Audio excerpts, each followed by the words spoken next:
Президент мырза, эми бул мамлекеттин алдында ошол учурда биз Кыргыз Республикасынын 26 жылдык тарыхын карасаңыз, чындап эле биздин өлкөдөгү демократиянын абалы мындай бир өйдөөлдүү иш болуп келе жатат да. Бир жакшы демократизациянын башталат, анан бир учурда кайра аксайт, анан кайра мурдагы абалына келет, анан кайра аксайт болупчу. Анан кийин эми бунун ар түрдүү себептери бар го. Мисалы, ошол учурда сиз бийликке келип атпадыңызбы? Ошондо баягы 90-жылы парламент аркылуу сиз президент болуп шайландыңыз да. Ушул тууралуу сиз мындай эсиңизде болгон нерселерди бизге кеңирээк айтып бере аласызбы? Ким, мисалы дегенде, сиздин конкуренттериңиз ким болчу? Сизди ким сунуштап калды? Кайсы саясий күчтөр сизди сунуштады? Тигилер сиздин оппоненттериңиз ким эле? Анан сиз ошол учурда парламент аркылуу шайланып калышыңызга негизги кандай факторлор башкы ролду ойноду? Эми мына 90-91 жылдарда Советтер Союзунда социалдык, саясий ахвал, экономикадагы ахвал, бардык чөйрөдө ахвал өтө начарлай баштады. Бирок биз 90-91 жылдарда ушу Советтер Союзу урайт деп көпчүлүгүбүз сезген жокпуз. Эми ар адамдар болду, ошол айтып жүрүштү, СССР урап кетиши мүмкүн деген, бирок көпчүлүк кандайдыр СССР сакталып калат деген ойдо элек. Бирок акыбал абдан кыйын болчу. 90-91 жылдарда экономикалык ахвал ушунчалык начарлап, ошол эң негизги продуктылар, мына нан, сахар, молоко дегендей, ошолор дагы дефицит боло баштаган кез эле да. Ушундай кыйынчылык, элдин турмушу начарлай баштады, себеби зарплата, өзгөчө пенсия, пособие, ошолорду берүүгө каражат жетишпей баштады ошо 90-91 жылдарда. Андан тышкары мына 90-жылы Ош өзгөндө бизде жанагындай трагедия болуп өттү. 2-3 миң адам ошонун артында курман болуп кетти. Ошондой кыйынчылык, улуттар аралык карама каршылык пайда болду. Иши кылып акыбал өтө начар болчу. Ошондуктан 90-жылы күздө ушундай акыбалда шайлоо башталды, президенттик шайлоо. Эми биринчи республикалардын ичинен президент Өзбекстан шайлады. Ислам Каримов президент болуп шайланган эле. Жайда эле Михаил Сергеевич Горбачевду эми саясий ошол кырдаалды байкап туруп СССРдин президенти, себеби коммунисттик партиянын бийлиги Конституциядан 6 пункту тарыхый, ошону СССРдин депутаттардын съезди жокко чыгарып, ошондон кийин Михаил Сергеевич президент болуп шайланып калды. Анан Өзбекстанда Ислам Каримов президент болуп калды. Ошондон бардык республикалар президент шайлай баштады. Негизинен ошо партиялык лидерлер эле президент болуп шайланып калышты. Өзбекстанда, Казакстанда, Тажикстан, Туркменистан бардык мамлекеттерде. Ал эми Кыргызстанда болсо, октябрь айында шайлоо өткөндө биздин партиянын лидери Абсамат Масалиев, премьер-министр Апаз Жумагулов, айыл чарба катчысы Аманбаевтар катышып биринчи шайлоодо бири дагы президенттикке шайлана алган жок.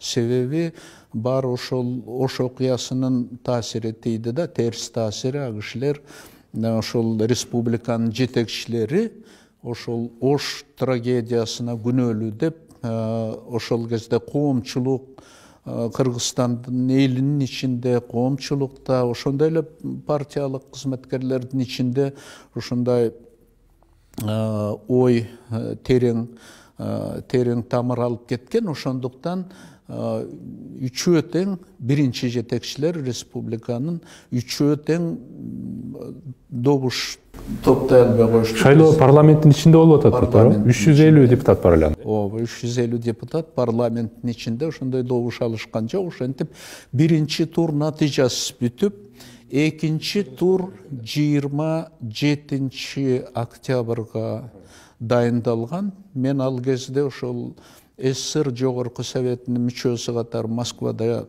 иштечүмүн, Москвада болчумун. Мен катышкан эмесмин эч бир шайлоого. Анан менин оюмда дагы эч кандай планым жок болчу. Бирок ошол республикага өзүбүздүн элибизге кызмат кылайын деп жана мурун айтып бергендей, мен ошо экономикалык реформаларды жүргүзүү комитетине кирип, жогорку кеңеште ошол экономикалык реформа, рынок экономикасына кандай жолдор менен өтүш, ошолорду окуп, билип, ошол жагынан эң дүйнөдөгү жакшы тажрыйбалар менен таанышып, ошентип жүргөн кезим эле да. Ошол маселелер боюнча жогорку кеңеште көп чыгып сүйлөп жүрдүм. Анан Кыргызстандын көп маселелери боюнча жогорку кеңеште ошол биздин чабандардын, тамекичилердин, энергетика маселелери боюнча, көп маселелер боюнча Кыргызстандын таламын талашып, жогорку кеңеште чыгып сүйлөп жүрдүм. Ошон телевизордон ал кезде бүт съездин, жогорку кеңештин сессияларын телевизор менен көргөзүп турчу кечинде. Анан кечинде эл көрүп, угуп, ошентип кандайдыр мени саясий адам катарында тааный башташты да. Ага чейин мени ошол илим адамы катары, Кыргыз илим президенти, академиянын президенти катары гана билишчү. Саясий фигура катары ошол жогорку кеңеш аркылуу тааный башташты. Анан экинчи турдун алдында парламентте, Кыргыз парламентинде ошол совет доорунда эле биринчи болуп, Прибалтиканы албаганда, ошол Кыргыз парламентинде демократиялык фракция уюшулган.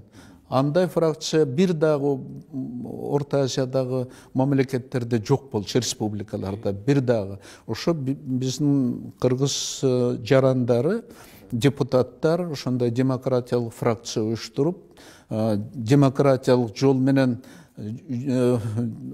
жылышыбыз керек деп, Горбачевдун идеяларын, биринчи демократиялык либералдуу идеяларын колдоп кеткен Кыргызстан депутаттары болду. Мен айтканда сыймыктанышыбыз керек.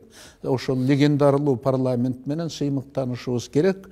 Ошол анан ошо 26 октябрда кечинде чыгышты мага, ошо эң акыркы моментте ошондой чечим кабыл алышкан экен демократиялык фракция.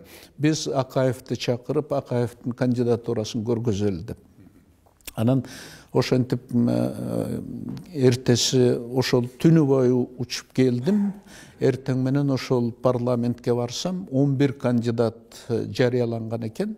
Тизмеге тиркелип, ошонун ичинде Өнөржай тарабынан Амангелди Муралиев кандидат болуп, Ысык-Көл областы тарабынан Насирдин Исанов, өзү курулушчу, чоң курулушчу Насирдин Исанов, Айыл чарба тармагынан Аманбаев, дагы ошогон көп 11 кандидатура, бардыгы ошол ири кызматтарда иштеп жүргөн, кыргыз калкына таанымал ошондой кадрлар бар, 11 адамы тең. Анан мен 12-чи болуп катталдым. Анан ошентип программаларыбызды айта баштадык. Ар кимибиз программалар. Эң акырында очередь менен 12-чи болуп мен өзүмдүн программамды айтып бердим. Ошол программаларды угуп отуруп, мен ойлодум, эгер ошо эртең өкмөт түзсөк, мына ушул адамдардын баары өкмөткө кириш керек деп. Себеби ар кимисинин зор тажрыйбасы бар. Ар кимисинин парламентте колдоосу бар. Ошондуктан ушундай ой кетти да мага. Себеби мен президенттикке умтулган эмесмин, даярданган эмесмин. Максат ошон үчүн менде кадрлар да жок. Менде команда жок, ал кезде эч ким жок. Мен өзүм ошол фракция чакырып, ошондой иш болуп калды. Анан биринчи турдан Раматалык Насирдин Исанович экөөбүз озуп чыктык. Анан экинчи турда мен жеңип чыктым. Анан ошентип куттукташып, анан депутаттар мага кайрылып калышты. Кечинде түнгө жакын болуп калды. Экинчи тур бүтүп, мени куттукташып, ошол эле жерден присяга алышып, анан присяганы Аксакал деп Түгөлбай Сыдыкбеков, улуу жазуучу, ошол киши мени присягага келтирди. Анан ак калпак кийгизип, ошентип биздин Кыргызстандын биринчи президенти шайланды деп. Анан депутаттар мага кайрылып калышты. Аскар Акаевич, эми өкмөт шайлашыбыз керек, акыбал кыйын, көп созбой, канча убакыт керек сизге? 1 жума керекпи, 2 жума керекпи? Качан чогулушубуз керек? Себеби парламент бекитет да өкмөттү. Качан чогулушубуз керек дегенден мен айттым, эми азыр сиздер өзүңүздөр билесиздер, мен президент болом деп демилге көтөргөн эмесмин, мен даярданган эмесмин, менде команда жок. Мен ушу демократиялык фракция чакырып кандидатурамды мен ага терең ыраазымын. Ошондуктан ушул демократиялык фракциянын ичиндеги адамдардан мен сөзсүз өкмөткө деги эле мамлекеттик башкарууга чакырам кенен. Бирок өкмөт болсо мен азыр эле даярмын. Өкмөт түзүшүбүз керек деп анан айттым. Мына Насирдин Исанович экинчи орунга болду. Насирдин Исановичти мен вице-президентке сунуш кылам дедим.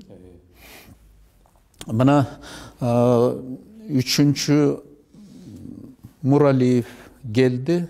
Муралиевти мен өнөр жай катчысына сунуш кылам дедим. Ал кезде министр деген аттан кетип секретарь деп калышкан. Ошондой бир кандайдыр жаңыртыш үчүн кандайдыр мурун министрдечи элек, анан баягы ошентип ана катчысы деп. Анан мына өнөр жайга айыл чарбасына Аманбаев. Ошентип бүт 11-ин сунуш кылдым. Ошо президенттикке мени менен кошо шайлоого катышкан баарын сунуш кылдым. Баары ошол өкмөткө кирип калды. Анан 2-3 ай өтпөй биз премьер-министрликке мен Насирдин Исановичти сунуш кылдым. Насирдин Исанович өзү мына чарба жагын жакшы билген, өзү адамгерчилиги бийик, эң сонун адам эле. Кийин ошо кырсык аварияга учурап кайтыш болуп кетти. Экөөбүз абдан жакшы иштешкенбиз. Абдан жакшы иштешип, ушундай жемиштүү иштеген адам эле да, ушундай өкмөттү дагы жемиштүү башкарып, эми көп иштей алган жок, бирок ошондой өкмөттү жемиштүү башкарып, бири-бирибиз эч качан мындай карама каршылык туулган жок. Ушунчалык жакшы ынтымакта иштеп, биринчи өкмөтүбүз ошондой жакшы иштеп берди. Анан өзүң көргөндөй бир оппонентти мен четке каккан жокмун. Анан кийинки шайлоолордо эң негизги менин конкурентим болуп Абсамат Масалиев катышты. 90-жылдардын ортосундагы шайлоодо, 2000-жылда дагы шайлоодо Абсамат Масалиевич экинчи болуп, кыйла добуш алып, эми авторитети зор. Ушул жерден бир нерсени айта кетким келет. Мен мурунку жетекчилерге бирине дагы катуу сөз айттырган жокмун, ташыргыттырган жокмун өткөнгө. Тарыхка, Совет дооруна Абсамат Масалиевич, Турдакын Усубалиевич экөөнө тең сый урмат жасап, экөөлөрүн тең баягы илгерки партиялык дачаларын, машинелерин бардык болгон эмелерин калтырып, бир критика айткан жокмун. 90-жылдарда негизги менин оппоненттерим ошо Турдакун Усубалиевич менен Абсамат Масалиевич болду. Парламентте экөө бакыйып, парламенттин эң ортосунда отурар эле. Мен күнүгө парламентке барчымын, ошол реформа маселелерин талкуулаш үчүн, мыйзамдарды өткөзүш үчүн, өкмөт бекитиш үчүн дайым ошо эртеден кечке отуруп, түшүндүрүп, ошо кишилердин каяша сөзүнө, туура сөзүнө баарына жооп берип, ошентип маселелердин баарын ошо консенсус негизинде чечип келүүгө аракет жасадык да. Анан ошо элестетсем 90-жылдарда чоң залда парламенттин эң борборунда бакыйып эки кенсек отурат. Турдакун Усубалиевич, Абсамат Масалиев, калган ошо 350 депутат, бүт экөөнүн кадрлары. Анан Абсамат Масалиевич, Турдакун Усубалиевич экөө көтөргөн маселени бардык 350-сү келип колдоп чыгат эки кол менен. Ошондой, бирок ошондой кыйын мезгилде дагы биз, менимче, кыргыз демократиясы мына ошол жерден такшалды. Ошол легендарный парламентке биз ыраазы болушубуз керек. Ошол жерден такшалды. Биз ошол парламентте, жана Англиянын парламентиндегидей эле күнүгө ошол жерде дискуссия, талаш тартыш, дайым парламентте отурар элем.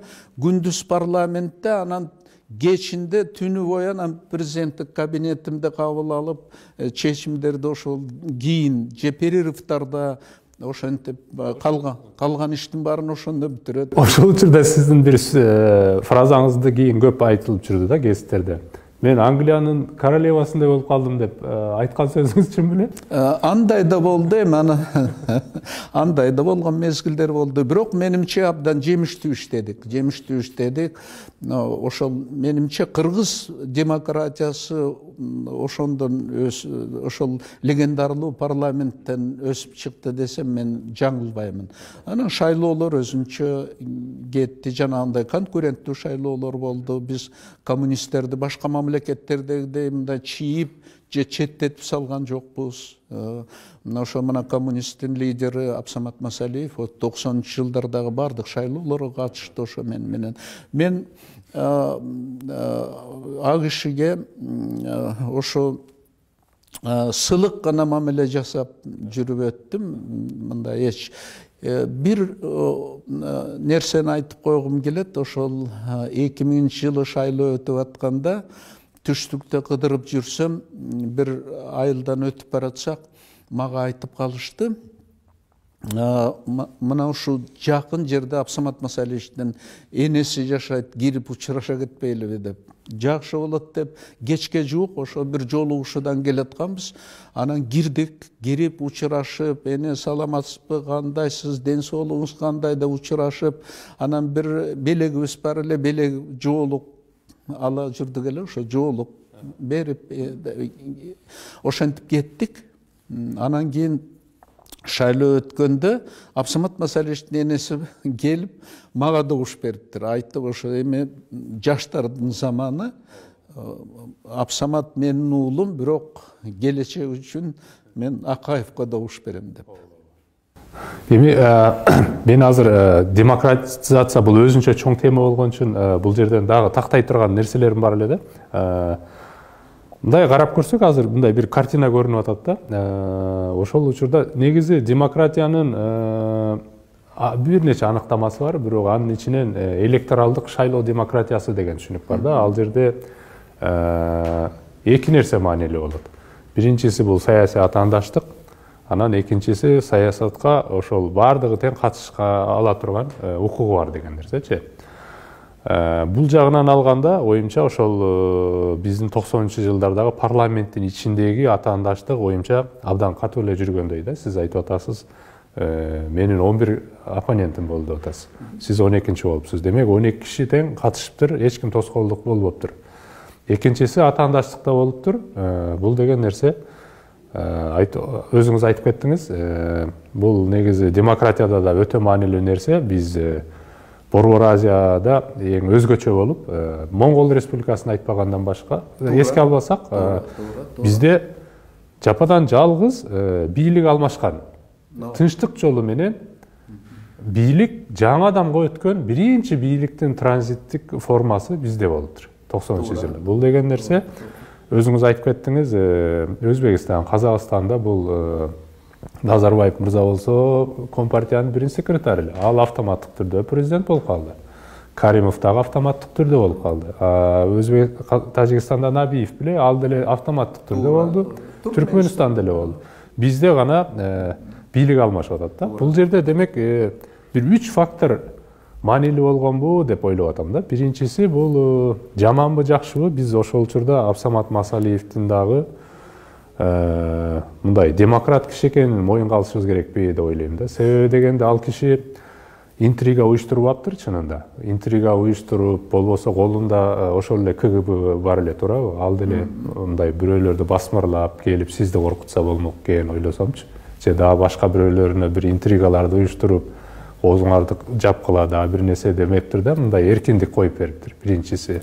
Экинчиси ошол өзүңүз айтып кеткен Ош окуясы болуп, моралдык жактан мүмкүн ал киши кичине өзүн ыңгайсыз сезип калдыбы дейм да, Ош окуясы болуп кетти, мен үндөй эле коеюнчу дегендей кылып. Анан үчүнчүсү бул баягы политологияда historical неме деп коет, буну тарыхый институционализм деген бар да. Ал жерде critical juncture деген түшүнүк бар, бул деген поворотный момент дегенчи. Ошол поворотный моментке сизди биздин урматтуу жазуучубуз Чыңгыз Айтматов мырза сизге ишеним көрсөтүп сунуштаган турбайбы дейм да. Демек ушул 3 фактор баары биригип, ошо бизде Кыргыз Республикасында ошол учурдагы бийликтин тынчтык жолу менен демократиялык шайлоолордун болуп, жаңы бийликтин өзгөрүшүнө сиздин бийликке келишиңизге мындай өбөлгө түзгөн деп айтсак болобу? Туура сейтегиним, абдан туура айтасың. Эми биринчиден Абсамат Масалиевичке мен ар дайым адам катары ушундай терең сыйлоо, урматтоо гана ушундай жасап келдим.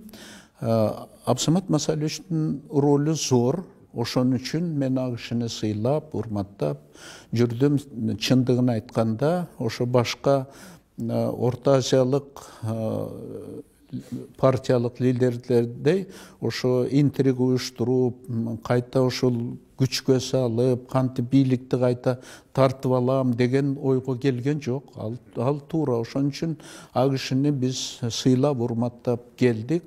Анан өзү Компартиянын лидери катары кийинки 90-жылдардагы, 2000-жылдагы шайлоолорго катышып, ошо шайлоолордун легитимдүүлүгүн да көтөрүп берди.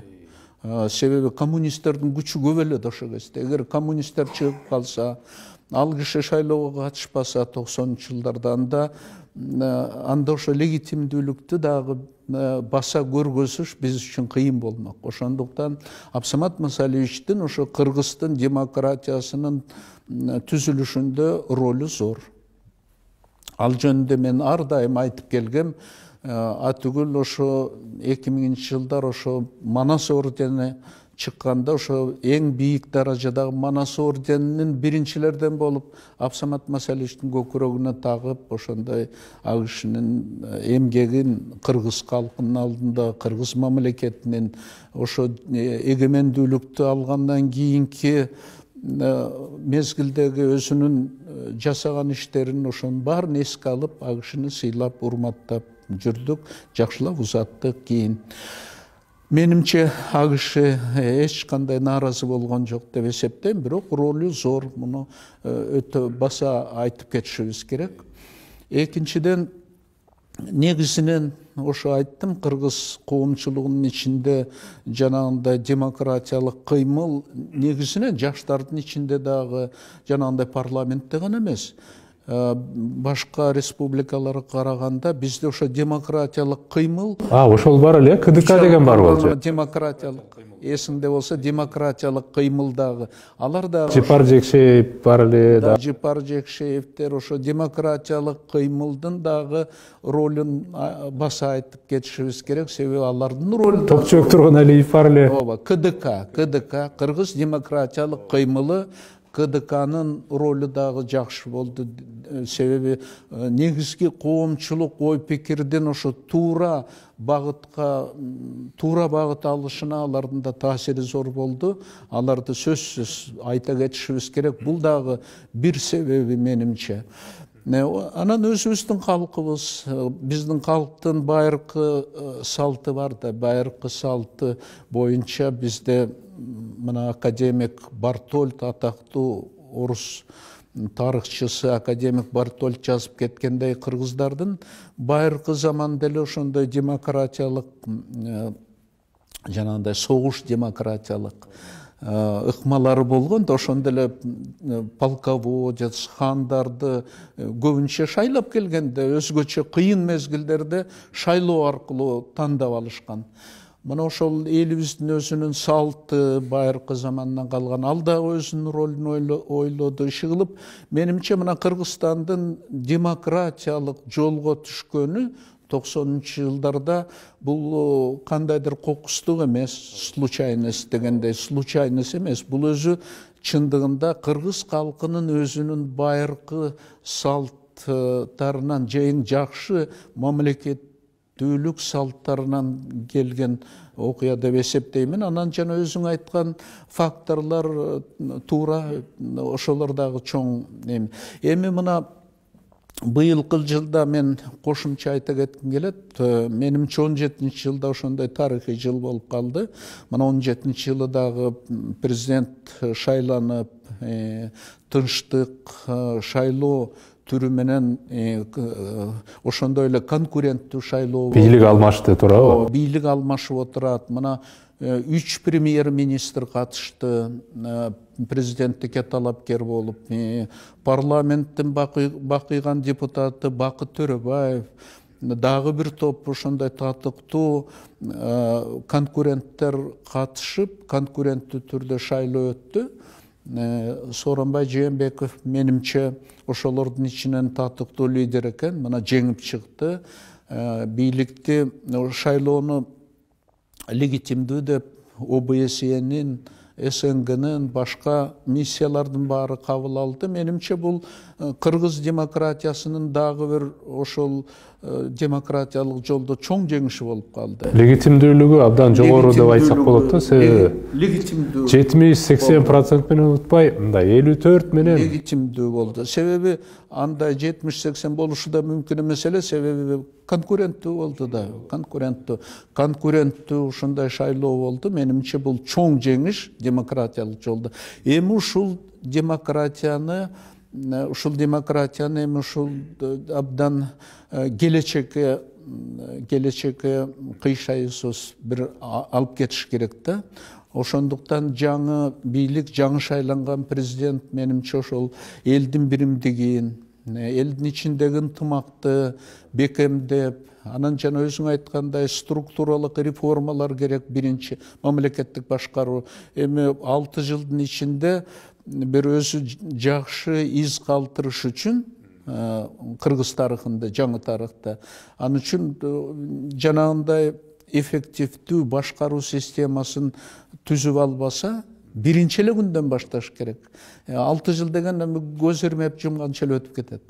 Ошондон баштаса, анан менимче ошо демократиялык ушул жолду эл ишенип, ушунчалык шайлагандан кийин жанагындай демократиялык жол менен кыйшайуусуз алып барып, анан эффективдүү ошондой өкмөт түзүп, анан жанагындай бир экономикалык прорыв жасаш керек деп эсептеймин.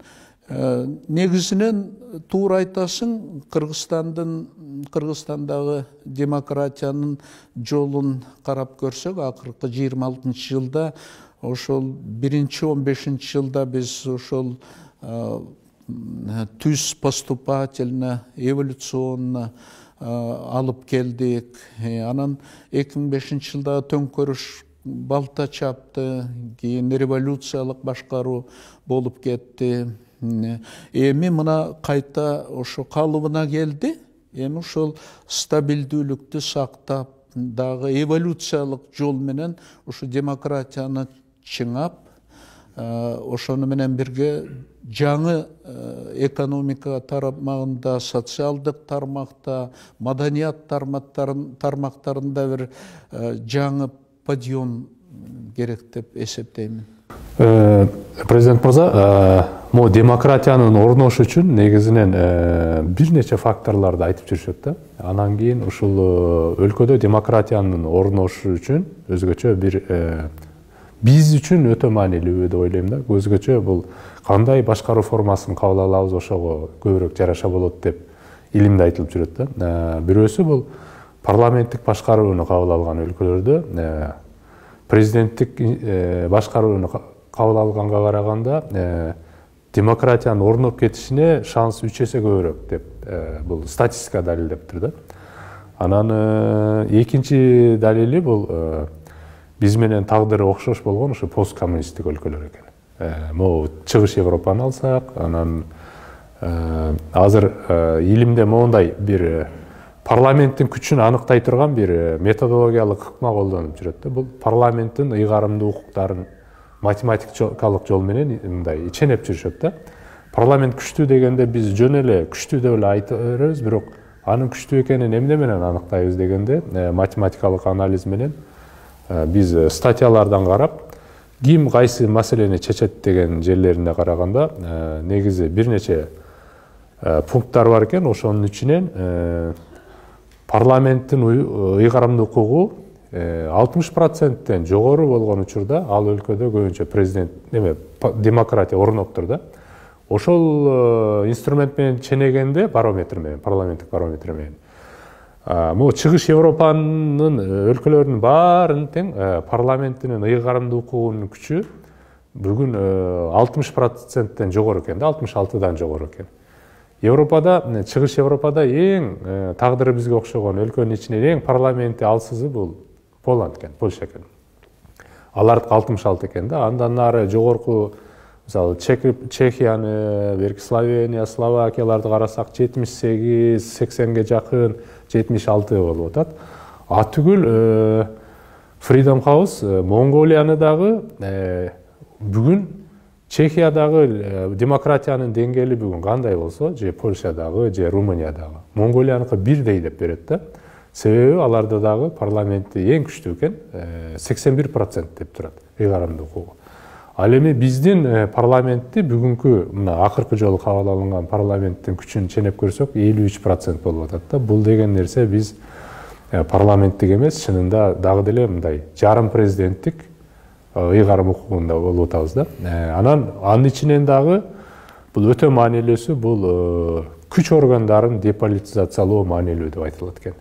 Бул баягы КГБ, мурдагы азыр СМБ делип жүрөт, бул прокуратура, милиция, ушуну негизинен президент эмес, парламент өзү караш керек деген мындай пикир бар да. Ушул жагынан сиздин практикаңызда кандай болду дейин дегенде, ошол учурда сизге баягы 90-жылдын башындачы сиз президент болдуңуз, ошондо кош бийлик бар эле да. Коммунисттер деле бийликте турбадыбы? Алар азырынча мындай жок болуп эле да. Ошондо КГБ, милиция кимге баш ийбат? Сизгеби же ошол эле биринчи секретарга баш ийбаттыбы? Ошол учурда. Биз 90-жылдарда мен президент болуп шайланып иштей баштаганда, чындыгын айтканда негизинен жанагы силовые органы. Силовые органы, күч органдары дейбизби кыргызча. Күч органдары Абсамат Масалевичке баш ийчү да. Себеби Абсамат Масалевич негизги кабинетте, Ак үйдө Абсамат Масалевич бүт борбордук комитет ошол Ак үйдө иштеди. Мен биринчи жылы eski Жогорку Кеңештин имараты, өзүңөр билсеңер керек, eski Жогорку Кеңештин имараты ошол азыркы Ак үйгө жакын. Ошол жерде эле кичинекей кабинетте иштеп жүрдүм мен. Мен аны кабинет талашкан жокмун, Абсамат Масалевичтен бийлик талашкан жокмун. Менин максатым ошол жанакы рынок экономикасынын реформаларын ишке киргизиш, анан накты ошол демократиялык жолду сакташ. Ошондуктан мен коммунисттик партия менен Абсамат Масалевич лидери катары АКШ менен ошондой макулдашып, консенсуска келип иштөөгө аракет жасадым биринчи жылдары. Эч кандай мен башка мамлекеттерде ошо биринчи катчылар эле президент болуп калды да, ошон үчүн ал жерде мындай коллизия түзүлгөн жок.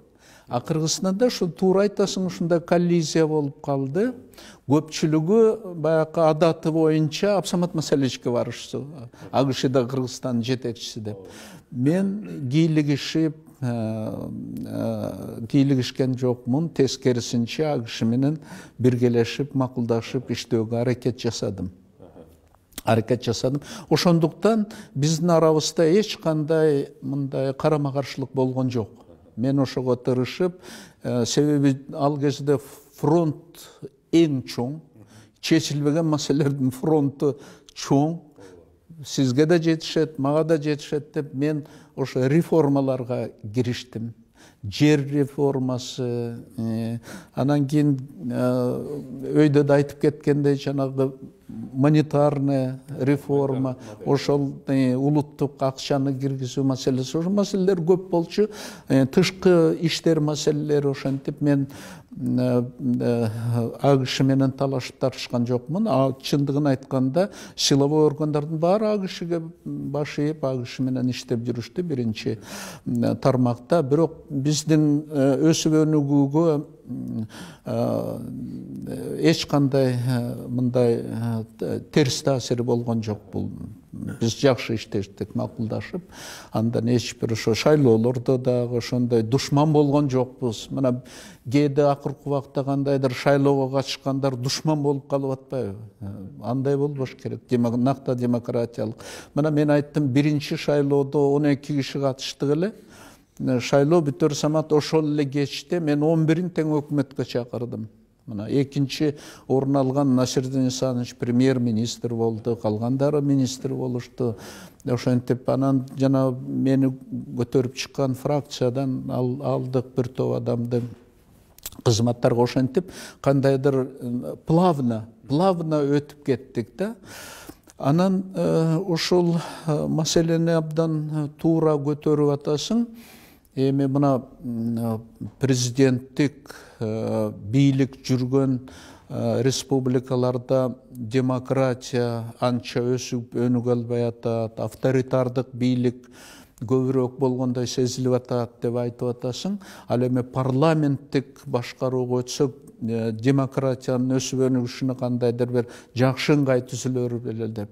Мен буга толук кошулам. Чындыгында дүйнөнүн тажрыйбасы, мына өзүң иштеп, жашап келген Жапон мамлекети, мына император башкарчу эле мындан бир кылым мурун. Анан кийин накта ошо парламенттик демократияга өткөндөн баштап Жапон мамлекети дүркүрөп, өсүп, өнүгүп, эң ири демократиялардын бири болуп отурат. Парламенттик система аркылуу. Алсак Швейцария, ал өлкөдө эле мына президентин эч ким билбейт. Швейцариянын президенти ким экенин да билбейт эч ким. Жыл сайын алмашып турат. Бирок парламент иштеп атат. Парламентти жана экөөбүздүн колубуздагы саат кандай иштесе, так ошондой так иштеп, эң өсүп өнүккөн өлкөлөрдүн бири. Тарыхый эми биринчи парламенттик башкаруу Англияда башталды эле, мына бул мамлекетте да көрүп атабыз. Ошондуктан сөзсүз, эки сөз жок, дүйнөлүк тажрыйба көргөзгөндөй демократиянын өсүп өнүгүшүнө эң ыңгайлуу бул парламенттик система. Бирок эми мындай гана суроо бар. Кыргызстан ошо шаша өтүп кеткен жокпузбу парламенттик. Ошого биздин ошо саясий маданиятыбыз жетиштүүбү деп. Себеби карабайсың, мына парламенттик өлкөлөрдө мына саясий маданият өтө бийик болуш керек. Ошол депутаттар, саясатчылар бири-бирин угуш керек, бири-бири менен консенсуска келиш керек. Мына Прибалтика республикаларын алсак, алар даяр экен, алар биринчи эле чүйдөгөндө эле парламенттик системага өтүп өздөштүрүп кетишти. Эч маселе жок. Мына Эстония, Латвия, Литва туурабы? Ал эми мына Молдавияны алсак, мына бүгүнкү күнгө чейин өтө албай атат. Парламенттик системаны курушту, президенти да бар, бирок президентин иштетпей атышат. Азыр парламент кандай? Парламент өзү жакшылап башкара албай атат. Мына Молдавия чайналып калды. Ошентип жакшы өсүп өнүгө албай атат. Экономикасы страдает. Элдин турмушу өтө начарлап кетти. Мындай парламенттик система автоматически эле жакшы турмуш алып келет. Демократияга жакшы фундамент болуп берет деп айтыш кыйын. Ал үчүн ошо мына саясий элита өсүп жетиш керек да.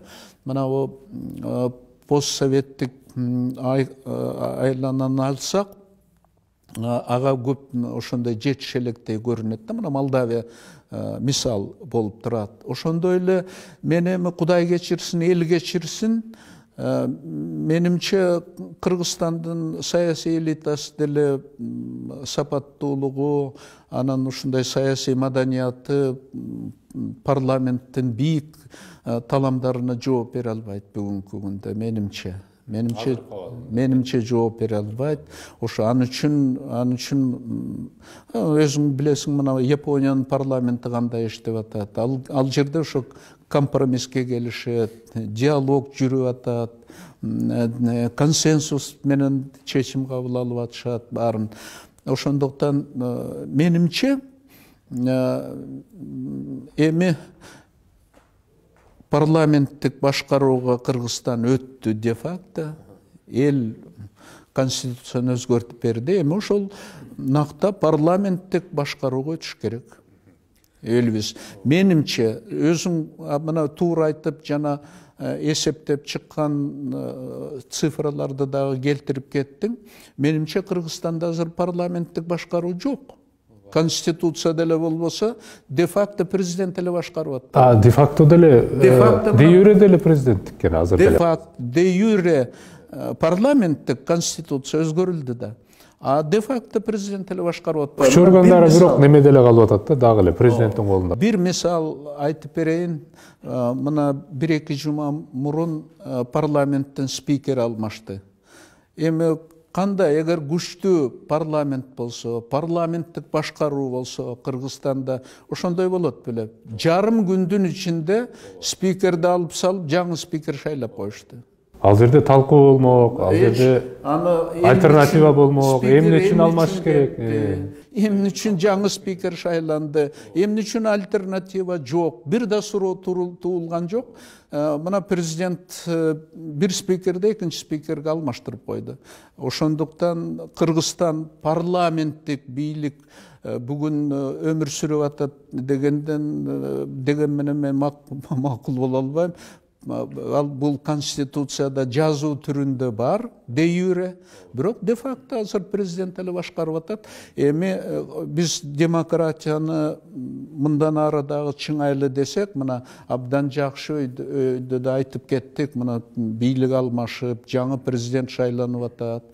Эми аракет жасап, ошо конституцияда жазылгандай накта парламенттик башкарууга өтүшүбүз керек. Ал үчүн кийин бир парламент шайлашыбыз керек. Парламентке депутаттарды мурункудай баягы тизмеге кимиси көбүрөөк тыйым берсе ошону жазмайды токтотуп парламентке дагы ошол жерден жакшылап иштеп бере ала турган жаш билимдүү адис адамдардан депутатка шайлаш керек. Менимче мына пропорционалдык системаны көбүрөөк колдонуп эл түзмө түз шайлаганга да мүмкүнчүлүк беришибиз керек. Себеби жана партиялык спискеге акыркы жылдарда негизинен ким көбүрөөк акча берсе ошолор кирип калды.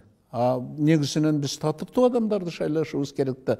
Ошол жана менин эсимде 90-жылда легендарлуу парламент, мына демократия ошол жерден башталды деп атам. Ошол жерде бар адистер, эң негизги биздин кадрлардын кандайдыр каймагы ошол жерде отурчу. Ошон үчүн дискуссия, ошон үчүн ар бир маселе боюнча ошол жерде адистер отуруп көтөрүп, ошондуктан маселелер жакшы чечилер эле да. Эми ушу муну абдан туура көтөрдүң. Мына жаңы президенттин алдында бу дагы чоң маселе.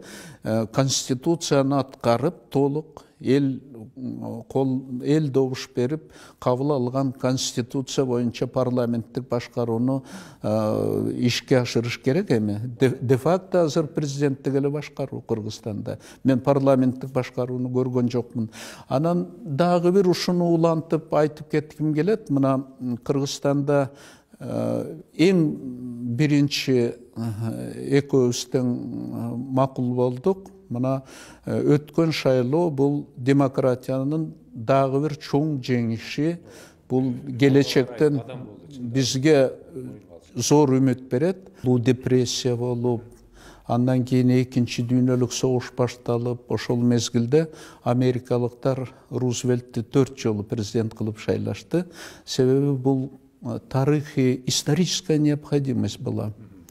Андан кийин Америкада андай болгон жок, туура.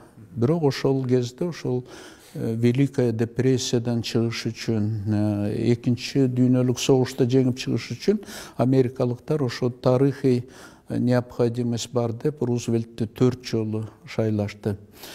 Ошондой эле мисал айтсам, мисалы Германияда деле конституцияда жазылбаган менен, бирок Коль 4 жолу шайланды. Германияны бириктирген лидер деп Коль 4 жолу шайлашты. Эми биздин Кыргызстанга келсек, 90-жылдарда сөзсүз мен 92-нчи мөөнөткө шайлангенден ойлой башташтым. Сөзсүз мына жакын аранын ичинде конституциялык жол менен бийликти жаңыртып, бийликти өткөрүп бериш керек. Бул дагы менин негизги максаттарымдын бири деп өзүмдүн пландарымда сөзсүз бар эле да. Себеби мына демократиянын эң негизги факторлорунун бири ушу да. Жанагындай легитимдүү, конкуренттүү түрдө шайлануу биринчиден, экинчиден ошо конституциялык жол менен бийликти өткөзүп берүү. Бул менин пландарымда сөзсүз бар эле. 90-жылдарда мен көп ойлондум. Анан мына 98-жылдар келди. Ошол жылдарда мен эми экинчи срок бүтө жазылып калганда жанагындай конституциялык сот чечим кабыл алып, мен ошондо да ойлондум, ага макул болуш керекпи, дагы бир жолу барыш керекпи, барбаш керекпи деген ой. Дилемма болду да. Ал маселе менин алдымда эң негизги, эң татаал маселелердин бири болду. Мен биринчиден эми ал кезде мына ачык айкын айтып берейин кандай болгонун. Ошо мен таразаладым.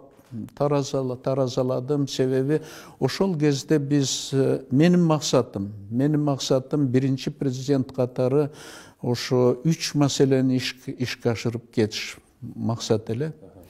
Максат биринчиден ошо демократияны ошол кыйшайуусуз келечекке алып барыш.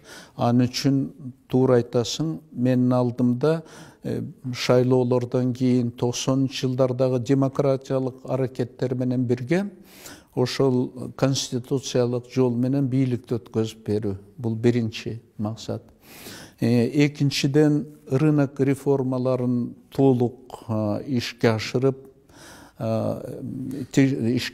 мына мен өйдө да айтып кеттим, 98-жылы бизде Кыргызстан рынок экономикасынын талаптарына жооп берет деп биринчи Советтер Союзунун аянтында биринчи республиканы эл аралык соода уюмуна кабыл алышты. Бул биздин чоң утуш болду. Бирок мен ошо сезип турдум, ошо рынок экономикасын жакшылап өздөштүрө элекпиз. Экономика ушундай жакшы фундамент, рынок фундаменти курула элек экенин дагы сезип тургам да, 90-жылдарда бүтө элек экенибизди. Менде бир ошол жылдарда чоң план пайда болду. 10 жылдык бир комплекстүү өсүп өнүгүү программасын бир ишке ашырып берсем, ошону баштап кетсем деген ой пайда болду да, экономика тармагынан. Ошондо рынок экономикасы толук ушундай анан чың бир фундаментке отуруп калмак да. Ушундай план бар эле, ошол экономика жагы аягына чыккан эмес ошондой.